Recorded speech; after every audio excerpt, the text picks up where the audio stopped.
one of the things I wanted to talk about today was what are some of the things that they don't tell you about writing a book? This is one of the reasons why I wrote my book, Answering the Call to Write.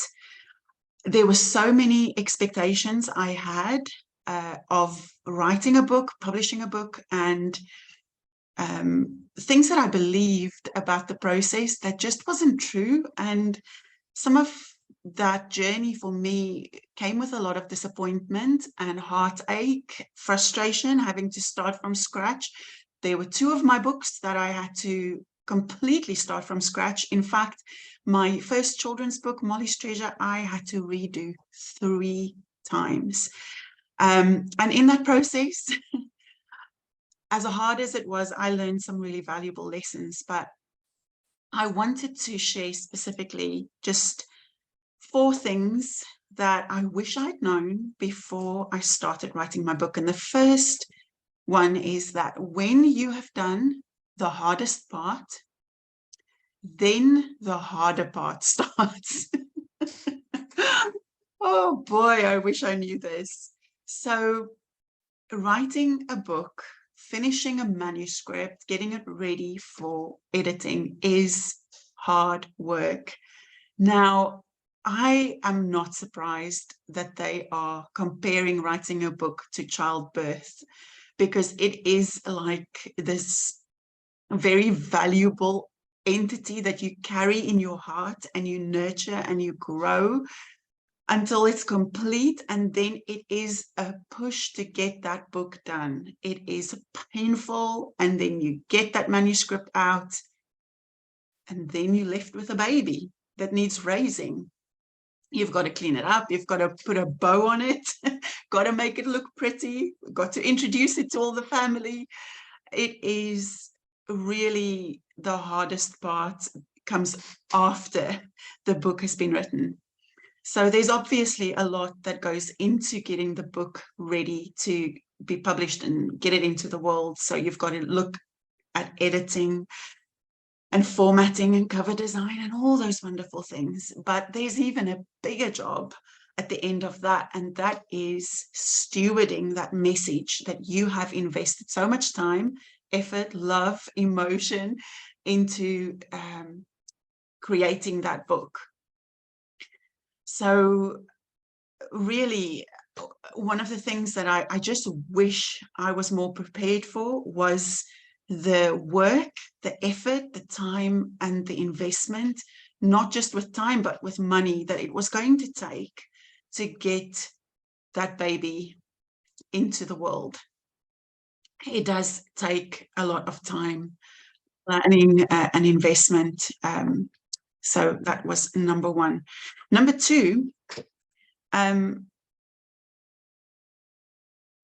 if you want to get your book into the hands of the people who need it the most, it's going to take work, consistent effort, and time.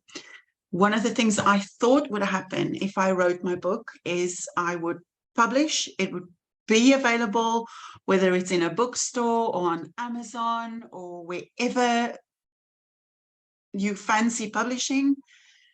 Just because the book is published doesn't mean that people know it is available or that they will even recognize that they need to read it. So there is a lot of work that needs to go into the publicizing or the PR or the marketing and getting that message out into the world. This is one of the reasons why I've been so passionate about the topic of stewarding your message, because I know from experience how hard that part can be.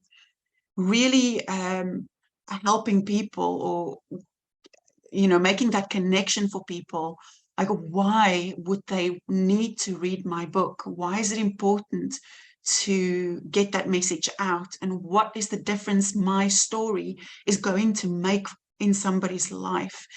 And one of the things that I really battled with was the insecurity that came when the numbers didn't quite add up on sales or on social media with engagement and that kind of thing, and you start to question you know, did I hear right? Should I have written this book? Should I have published this book? Is it actually doing that thing that I know God wanted to do with this book and this message? So it can be quite daunting and overwhelming at times.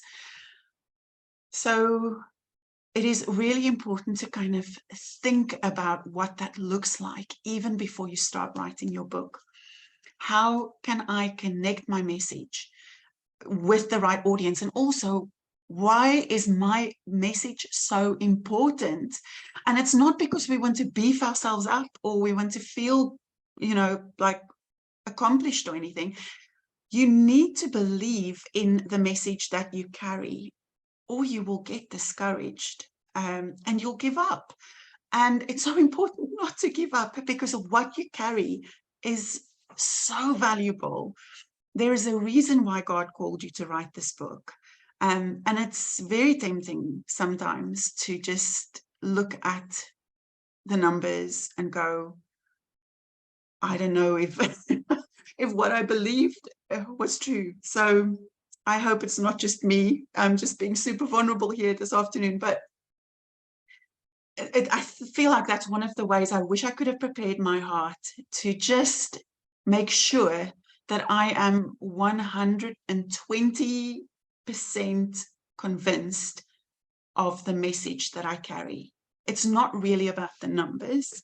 It's about your faith in what God has given you.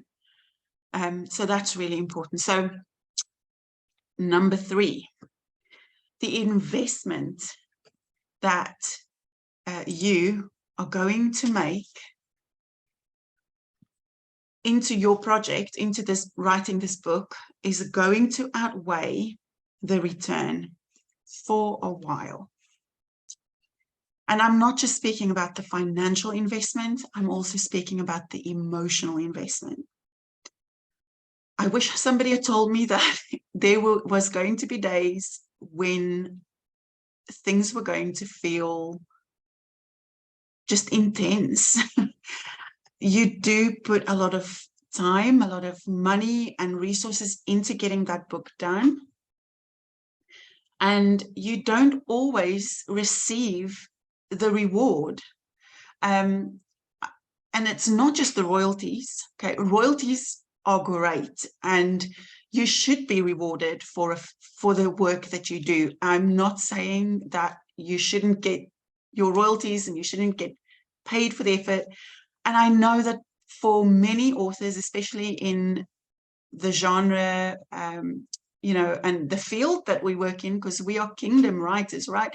It's not about the money, but when you are pouring a lot of money, finances, and things into the project, and you're expecting a return on that investment, it can be very disheartening when you don't see it immediately. And I want to just speak some encouragement to some of you who are feeling frustrated with that part of that authoring journey, is that it just sometimes takes time and consistent effort.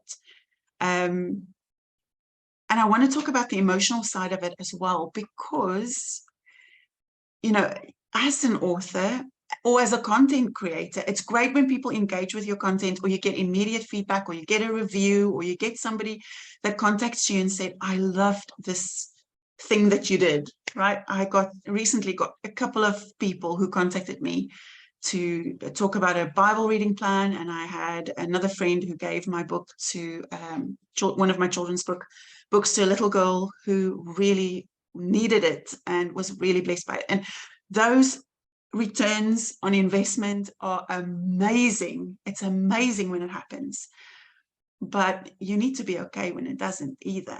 And often it takes a while before people actually respond and give you feedback, and you actually see the difference that your book is making. So don't get discouraged when it's not happening quick enough, or immediately after you've published your book. It does take time.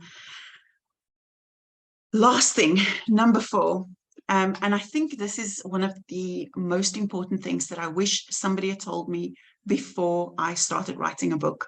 And that is, start with marketing your book at least 6 to 12 months before you publish your book. I know that is a shocker. It was such a huge shocker for me. I was already well into, I think I'd already written my first draft of Untangled before I even found out about marketing. So it was quite sobering. And, you know, it's great when people say, right, you've got to start marketing your book. If you haven't even seen, you know, in your imagination, even what that book looks like, you are still trying to pull together what the manuscript is going to be, you know, focused on, and you're still trying to define your one problem that you're solving and all of those wonderful things, to already start about marketing, start thinking about marketing, that is insane, right? So this is one of the things that I include in the mastermind program as well. When we start working on your manuscript, we start by putting the basic marketing things in place, because by the time you get to launching your book or start to plan your launch, you want to have made people aware that this book is coming. So this is one of the reasons as well why I really wanted to do something in the month of September to help writers and authors and everyone in this group to start thinking about how they want to steward their message. How do you want to market your message? How are you going to let people know what you are writing about and the difference that it's going to make? These are very important things to start to consider. So in the month of September, we have some amazing speakers who are going to come and help us think about some of the marketing elements. We have people who are going to talk to us about how to be consistent without getting overwhelmed. We're going to have people who are talking about spirit-led marketing, the power of trial and error in marketing, launching your book, the stamina to keep going, and you know, how to use your mailing list. So there's some amazing topics and some amazing people that's going to come and speak to us in the Facebook group. So make sure that if you are watching this on YouTube, you are signed up to the Facebook group and you don't miss out. We are also going to do some mini challenges because there will be a prize draw every week. So you'll be able to win a workbook or a coaching session every week in September, but you will need to do some work and put some of the things in place to help you with stewarding your message. I hope that this was helpful. I hope it's given you some food for thought. If you need any help or you've got any questions, please feel free to contact me, write in the comments, and I will make sure that I get in touch and help you with where you are at in your writing process. Have an awesome day, and I'll see you soon.